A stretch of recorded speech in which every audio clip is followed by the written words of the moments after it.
welcome to today's recording of the Young Athena podcast, Rising Leaders, the Legacy of Young Athenas. I'm honored to have a beautiful soul with us today. Her name is Aries, and you are not just a one-time graduate of Young Athena. You're a two-time alum of the Young Athena program.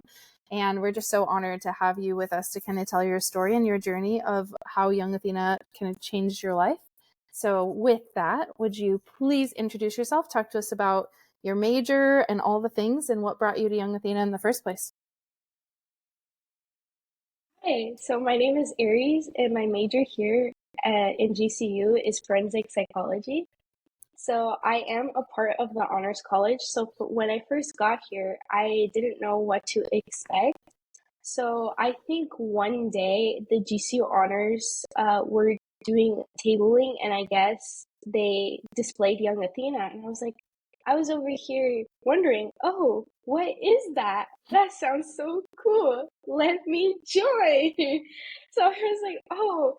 So when I came the first day of the program, I didn't know what to expect. So that whole lesson, that one day from fall cohort was just fabulous. It was actually so cool. I was like, oh, let me come again. So I go every Thursday. It was amazing. It was perfect. I loved it so much, I had to do it again the second time for spring cohort of 2025. I love it. So what do you think drew you back for a second round? What brought me back the second time? So the first time it wasn't more about repetition, it was more about revelation. So when I first came to Young Athena, it was more about learning about my truth and about my identity, where it's who I was, how I led, and um and how I carried myself. And I think coming back, it was more of how to take more action.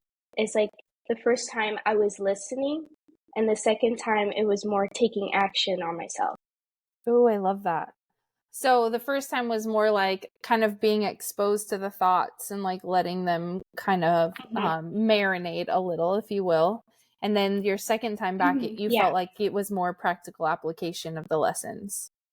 Yeah. So the second time, it was more you're more emotionally resilient and you're more aware to the lessons for the second time, where it's oh, now it's you're getting a deeper understanding of those lessons from the first time.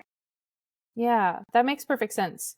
I think in any journey of personal development, that rings true for a lot of people, because the first time you're hearing it, it's kind of like, oh, is that me or is it not? Or how do I actually experience that? Or what does it look like? Or even when we talk about core values, right? That first cohort or the first class that you're talking about, where we actually teach you something about yourself.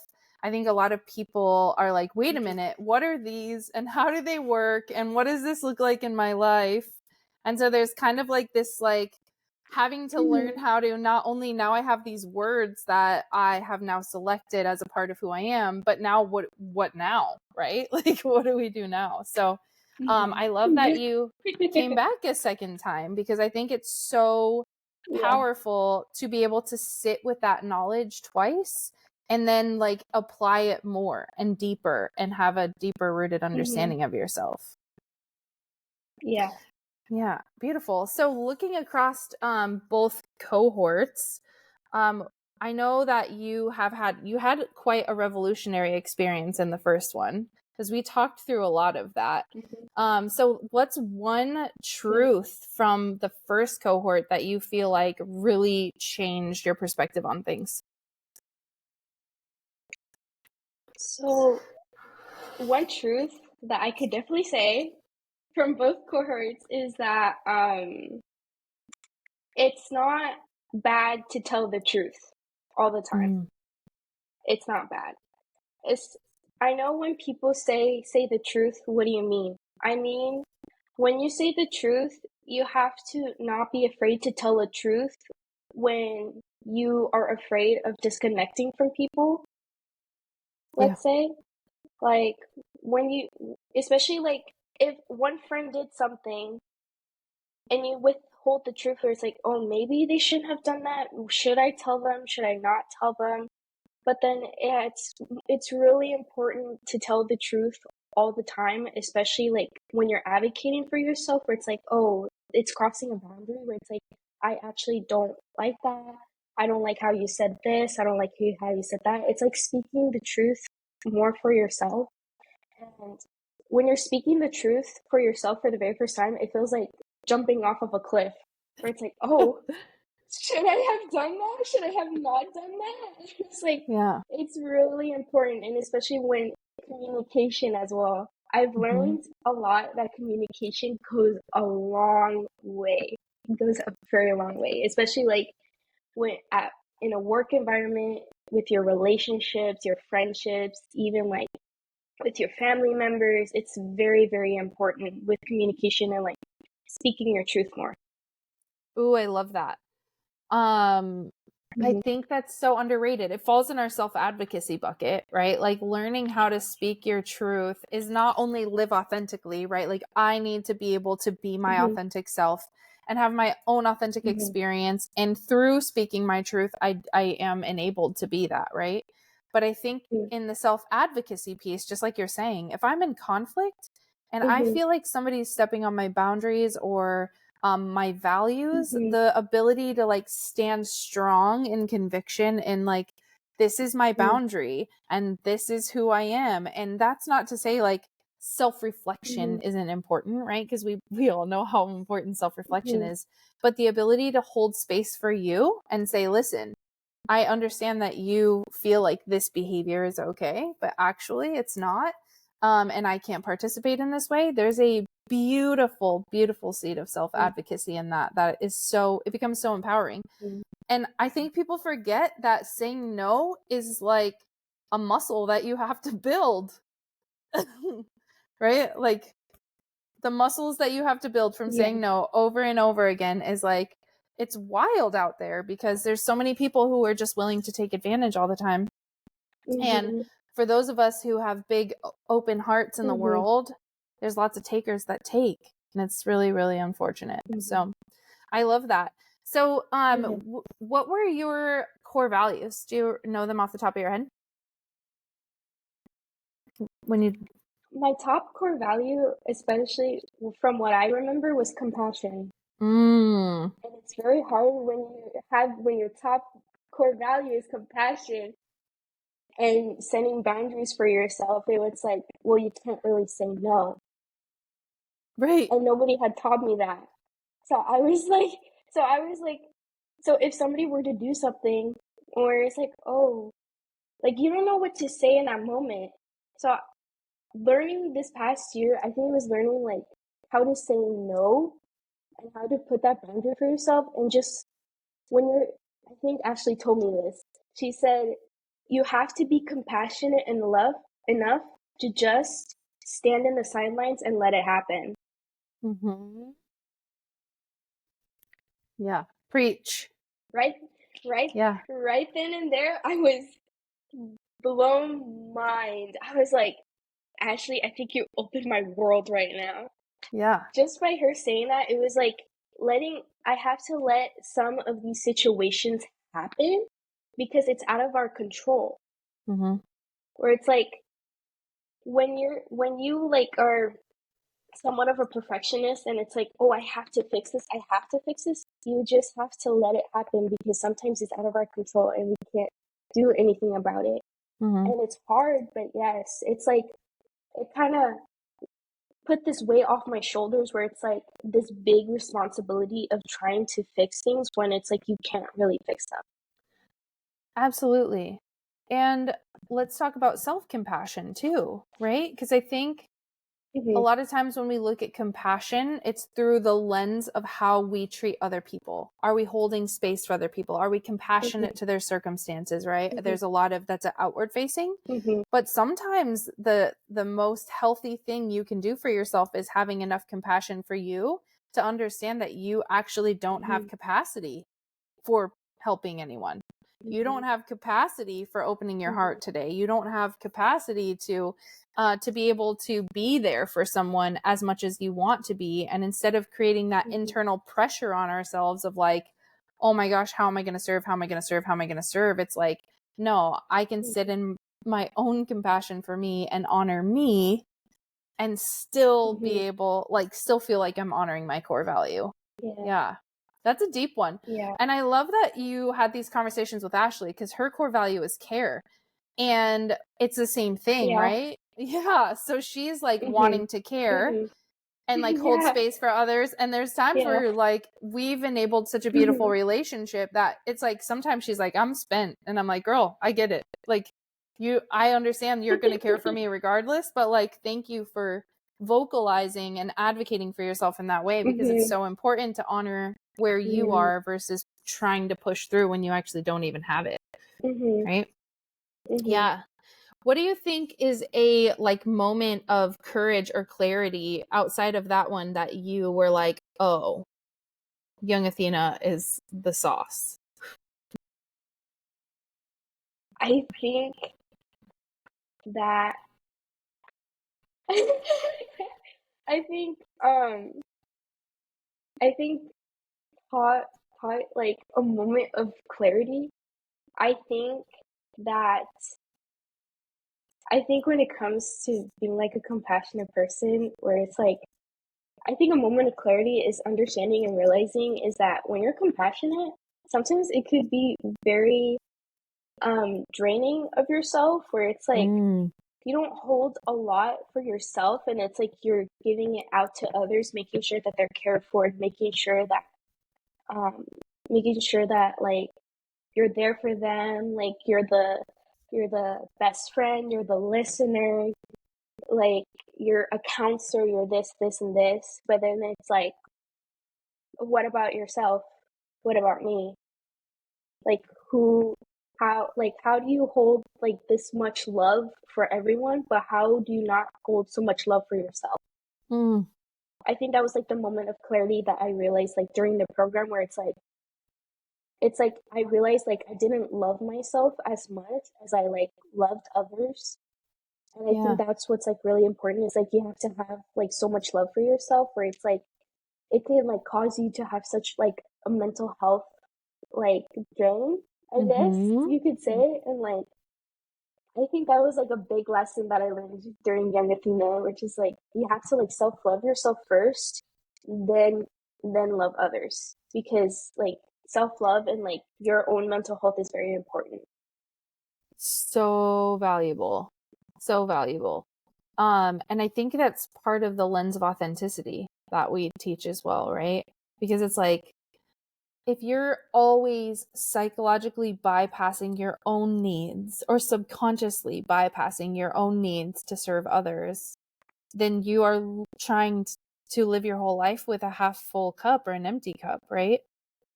So I think that's incredibly valuable advice of like, even though at the root of you, your core value is that compassion or the care, it's like, at what point do I fill my own cup up before trying to love others more than me? And I think honestly, in my opinion, my tiny little opinion from this office of mine, I really feel like as young women, that's what we're taught. We're taught to be respectful. We're taught to speak in a way that doesn't ruffle people's feathers. We're taught to, like, I remember being a kid and I remember going to like family events, and it was like, you know, go around and hug everyone. And it was like, at some point I was like, ew, actually, no, I don't want to hug everyone. But then I was like forced to bypass my own child experience to honor the opinions of the older people in the room. And I think that's like really common, right? Like that's something that they're like, oh, don't be rude, you can say hi. And it's like, it's not really being rude though. It feels out of alignment for me to actually like have communication or connection with this person. But I wasn't taught to honor that as a child. I was taught to bypass that because the opinions of others mattered more than how I felt about the experience. Which is, I mean, it's a recipe for disaster. So PSA to all the parents out there, forcing their kids to hug people. It's like, stop it. At some point, their subconscious is going to learn that I have to, in order for the room to be happy and okay with me, I have to do what I'm told. And that's part of the school system too. I mean, we could go on and on forever, but I'm just so proud of you for stepping into that awareness, because like that's something we're programmed with from the time we're little. Right? Yeah. Yes. So on this topic, we have to talk about you kicking people down the friendship stairs. So I remember that wonderful time. Yes. So for those listeners on the podcast who are not familiar with the friendship stairs, part of our facilitation in Young Athena is that your friendships have a staircase, and you have level 1, like stair 1 friends, and you have stair 2 friends, and you have your ride or die stair 3 friends. And the whole point of building relationships is to really learn how to build relationships with intentionality. So maybe your social media needs a friends cleanse. Maybe, there's so many options. Maybe I'm holding space for someone in my life that isn't actually a stair 3 friend, right? So I want to talk about your story and how you had to work through the friendship stair situation, because I know that the person in your life was incredibly important to you, and that's kind of the stair you had put them on. So talk to me about kind of that realization.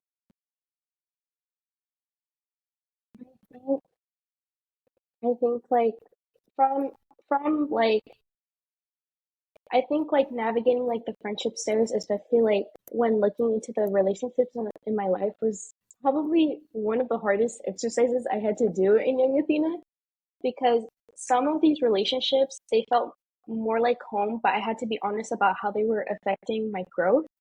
And I learned from that, where it's like love isn't measured by how long someone stays, but how like how honestly like you can stay, how you can show up around them. And like moving people down the stairs like taught me like I don't have to tolerate emotional inconsistency or one-sidedness just to keep a connection alive. And like in that sort of process, I discovered a deeper sense of like self-worth, that I deserve reciprocity, and that choosing myself isn't like abandonment, it's more like alignment. Yeah, it is. I just shared something on LinkedIn about this, about alignment. But yeah, reciprocity is the bare minimum. Right? We say that all the time, right? If you are in a relationship that's non-reciprocating, then that's probably something that you should evaluate. So yeah, I love that. Yeah, because I remember that in the first cohort you were in, it was an incredibly emotional time, but some of that emotion was like just deep-rooted self-honesty, right? Like having to come back to yourself and be like, is this relationship actually serving me? Or is it just something I've carried with me for a long time, so now I feel obligated? Yeah. So I love this. One of the things that I love about you so much too is how rooted you are in your faith and your relationship with God.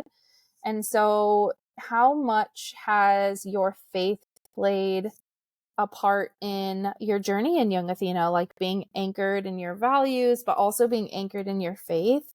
Like, I know that some of the work we did in Young Athena is like it's an upheaval, right? We're reprogramming our subconscious to have new beliefs.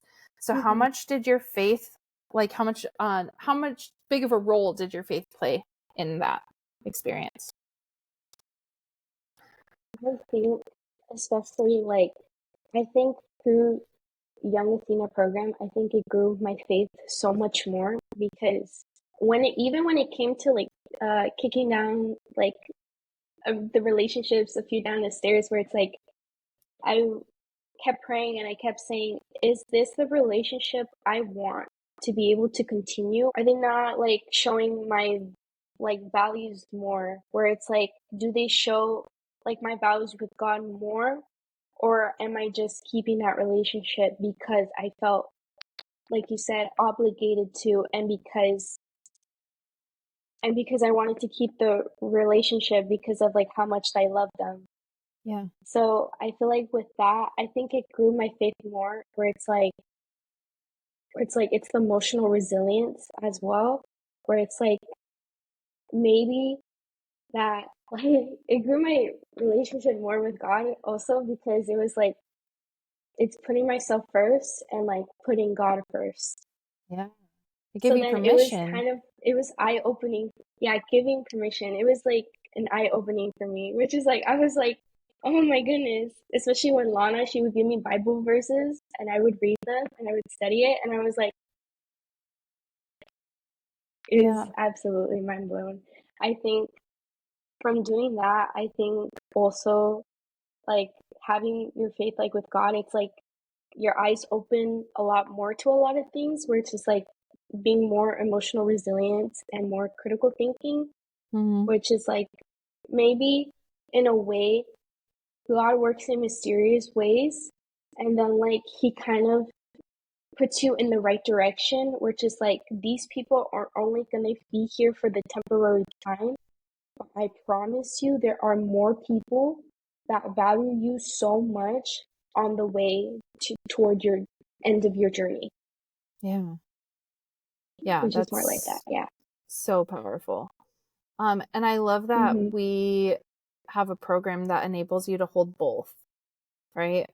And enables you Mhm. to like dig into. And I think that's the beauty of our partnership Mhm. with GCU is we Mhm. understand the faith-based community, Mhm. right? Like we understand your relationship with Mhm. God. Now, do I understand it down to the Mhm. nitty-gritty? No, but I do understand the level of Mhm. importance that God has in your life.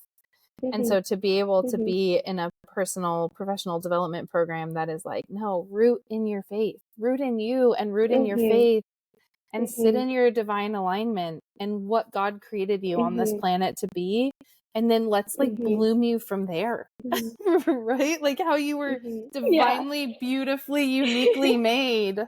Let's root you from there, right? Yeah. That's where you should have been all along. But like somewhere, some Mhm. societal norms should all over you. And Mhm. then now we got to take those Yeah. shoulds off and unpack them all and then Yeah. bring you back to you. It's just you and God.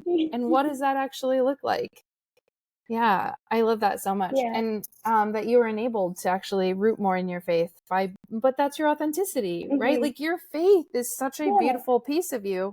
That's truly your authenticity at its core, right? Mhm. Yeah. So what is something that that you've learned from Young Athena, but still kind of is a challenge for you or that you work on every day? I think it's more about I think I think self-advocacy, I feel like it's something I'm still working on because I thought that being strong meant that like staying silent and doing everything on my own. But Mm. I think over time and like through the pain, it's like realizing that self-advocacy is not just about like getting your needs met, it's about honoring the fact that you matter. Like you Mm. like now I advocate for myself by asking for clarity and like by leaving spaces that drain me and like by choosing relationships where I don't have to beg for them to care about me. And like reminding yourself that like you're worth fighting for by returning the truth that like you are not a burden, that you are a gift, and that you deserve the same loyalty that you offer to like others. Preach, girl. I know. It's so good. Yes. No, literally, I know. Because there's so many of us that are afraid to take up space. I can't tell you how long it took me to learn that it was okay to take up space. And I spent so much of my Yeah. life minimizing me to fit environments that just made me even smaller. And I'm like, now, no, respectfully, no, we don't do that anymore, right? Yeah, like you're worthy of everything, yeah, you've ever wanted in your whole life. Yeah. And when you embrace that, right? But see, okay, let's back up a second because we both just admitted that it's still a journey. Yeah. Yeah. Yeah. Yeah, because even sometimes I forget where I'm like, oh, can I ask? Is this too much? Is this and then I'm like, oh, okay, no, Oh. no, I'm worthy of all of it. It's Oh. totally fine. Yeah. But understanding that part of being a leader is being able to stand in the middle of Mhm. the room and advocate and and just speak facts and truth from a very authentic, heart-centered place, and be able to deal with whatever the repercussions of that are, right? And I think we forget that sometimes. Yeah. I think also when it comes to being a leader, it's also kind of like you're giving yourself to other people as like this polished version of yourself, where it's like, I think it's more better when you become a leader, which is like, it's not about like trying to show them the perfect you, but trying to show them like, trying to show them the wisdom that you give based on the wounds and like the experiences that like you've gone through. Yeah.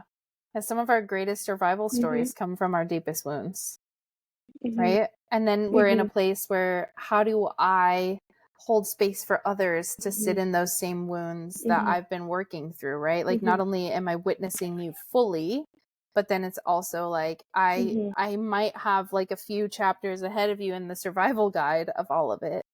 Yeah. And I think that's such a beautiful thing, because we don't talk about that a lot on the podcast. So I'm really glad you brought it up. But that's part of the beauty of Young Athena, is there's no rules on how you come to Young Athena. You can come to Young Athena sad, happy, devastated, in grief, and whatever that is. And our only request of you is to show up for you. And showing up for you sometimes is like dragging yourself in your pajamas to Young Athena because you've had the hardest college week of your life, and you're like, oh, let me still show up for myself, right? Yeah. And even peer groups too. Like, I don't ever go to your peer groups because that's like your private sessions, but was that your experience in peer groups as well? Was like, just show up? Yeah, I think it was just showing up, where it's like, it didn't matter how you present yourself, like especially when you come to peer groups, especially if I want to wear like pajamas and be all cozy, it's like it didn't really matter at that point. It's just more about like talking about our experiences as well, and more like trying to cope with the wounds that we're still recovering from, and like hearing from other people's experiences um kind of helps you how to cope with your own experience as well. Yeah. And even just being witnessed sometimes, like the reality that I'm not alone. The reality of the complicated emotions that I experience as a woman every day, so do all these other beautiful, amazing women in the world, right? And I think that that's the beauty of the community we've created too, is you all hold such beautiful space for each other, because that's what's modeled for you. I'm like standing up there and you all know, like, my calendar is open to you whenever you need me. We have mentor circle now. Like, you guys have access to us whenever you need us, because the importance of community is having valuable leaders who are like, girl, I see you. I've been there. I got you. Do you need me to come to GCU and teach yoga on a Saturday, Aries? Because I got you, right? I got you. So it's really, I think it's so powerful to be in a community where you can show up however you want, and it doesn't even matter. Yeah. So talk to me about like celebration. What have you celebrated lately? Because that was another one of the ones that I think you struggled with a little bit, was like the value you had for everything you were achieving. I think what I learned, I think it's more about emotional resilience. I think from that also as well, it's really important, like celebrating more about like emotional resilience, because like when you're not emotionally resilient, it's like I've walked through so many like few hard conversations, like seasons of disappointment, and like shifting relationships without losing myself. I think that's like something younger me like couldn't have done, and I think I'm more proud of the emotional muscles that I've built, and the fact that like now I can hold space for joy and grief at the exact same time without pretending. Oof. Powerful. Yeah. This is so funny that this is coming up this week, because I was just talking about the direct reflection of the capacity to hold joy comes from your ability to be in alignment, because we can't ever, like, remember what you were saying Mm-hmm. in the beginning, like, control your controllables, but there's so many things that are not controllable.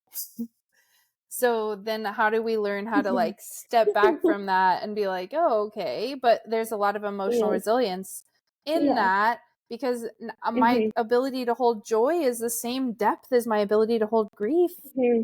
But it's also the same Mm-hmm. depth as my ability to be able to hold myself in alignment, right? Mm-hmm. Yeah. So I love Mm-hmm. that. So what year are you going into in the fall? Yes, I'm gonna be a Okay. junior. Yeah. I know honor students always have like weird like, I with credits I'm a senior, but with my years I'm only a junior. so Yeah. I always have to ask, like, where are you in the, yeah, so you're going to be a junior this year. Yeah. Yeah, and I think Yeah. that a lot of you that I work with don't even celebrate the, like, I finished another semester, which is a huge accomplishment, by the way. Mm-mm. Yeah, no. Yeah. Yeah. It's wild, right? Yeah, Yeah. because I how think many? so. Go Yeah. ahead. Like, I think sometimes we forget also to kind of like celebrate the big moments and the little moments as well, which Mm-hmm. is like finishing like this school year, which is like a lot of people are like, oh, I finished out this year. It's like, it's a little celebration for yourself as well. It doesn't have to be so big. It Mm-hmm. could just be celebrating with yourself. Like, you could have like a small cupcake, and that's your celebration right there for finishing out the year. Yeah. That's like, that's what I learned also. That celebration does not have to be big. It could also be just as small, but it's worth it. Yeah. It's the intention, right? Hmm. The intention Yeah, behind it's it. the intention. Yeah, I love that. That's such a beautiful Hmm. thought. So, Hmm. what does it look like for you ahead? What's the next chapter of your leadership Um, journey? Like, where are you going? where I'm going, Mm-hmm. so I am. I'm still gonna be the social media specialist for Latino Student Union, which is more of like about spreading culture when it comes to like Latino side. I next year I will be the social media coordinator for GCU NAMI for this club and working alongside with the NAMI organization. Oh, that's so beautiful. That's so beautiful. Yes, and I will. Go ahead. Yes, I will also be an orientation leader for GCU as well this coming fall. That's super exciting. Hmm. I know Yes. I'm just watching all of you kind of like spread your wings all over campus, and it's like all these different opportunities. And Hmm. I know there's so many jobs on Hmm. campus, and I think it's just such a beautiful way to not only get involved, but you meet people, new people Hmm. every day. And then now you're going to be Hmm. social media for the club, which is a huge time investment too, on top of what you're already doing for Hmm. school. But what a beautiful Hmm. way to spread their mission. Hmm. Yeah. Yeah. Where do you think you Yeah. feel most invited to like grow and serve? Like, what is your passion, things that you love to do at GCU? The I So for like the more passionate things where it's like I do service hours for my scholarship, which is CCSC, but I think it gives me more like more of the skills and the more like compassionate to do these service hours, like which is like for the school, but it's like also helping out, helping the community as well. And um more about it, it's like more like with connecting with people, especially like within the clubs that I am in. It's like making more connections and Mm-hmm. like making relationships where it's like making connections were just like really important, like really important. I feel like because you need to have those connections, especially those friendships as well, because Yeah, they could be with you in the long run. 100%. Hmm. And you know me, I always say your net worth is in your network. Yeah. So who you Yeah. spend your time with has a great deal of influence on where you're going to go in your future Hmm. career. And what favors you can ask and who you can pull on and all of those things. Yeah, that's beautiful. So for the final question for our time together, I just want to see like what would be the best advice that you would give our Young Athena viewers out here trying to decide whether either to join Young Athena or to step into this world of leadership development. What advice would you give them?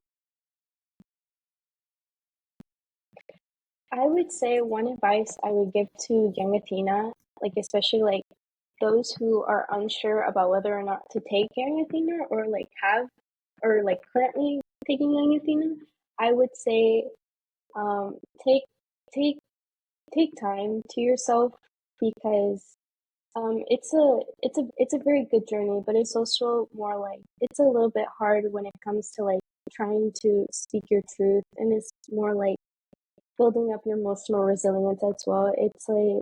It's more like take the time to yourself and always put yourself first and put your mental health first when it comes to that.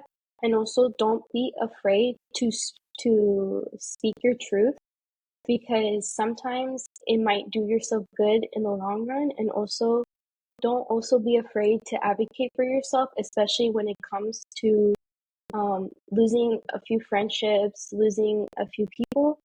I think it's respecting yourself as well.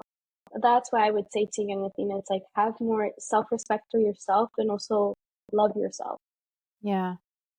Thank you for that. Yeah, I think self-love has been super like cliche kind of in the world for a while. And I think there's no greater way to love yourself than to like show up fully, right?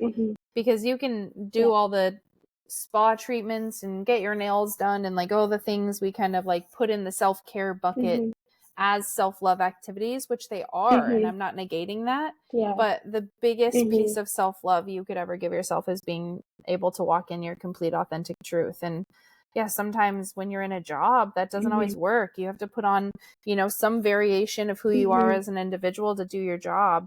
But if it gets to the point where you're violating your absolute truths in order to be in a position at work, you're already doing some damage. Yeah. So, all right, lovely. Well, for the sake of time, I will end us there, but I thank you so much for your time and thank you so much for being here and just for being such a beautiful soul in the world. I know that we will definitely see more of each other next semester because I feel like I run into you more than anyone on campus.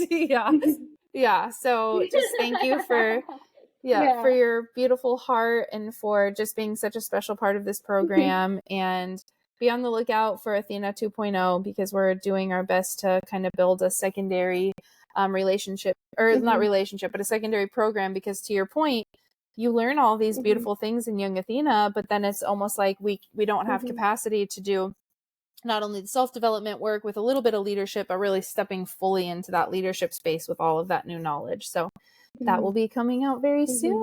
So appreciate you. Love you. Take care of you.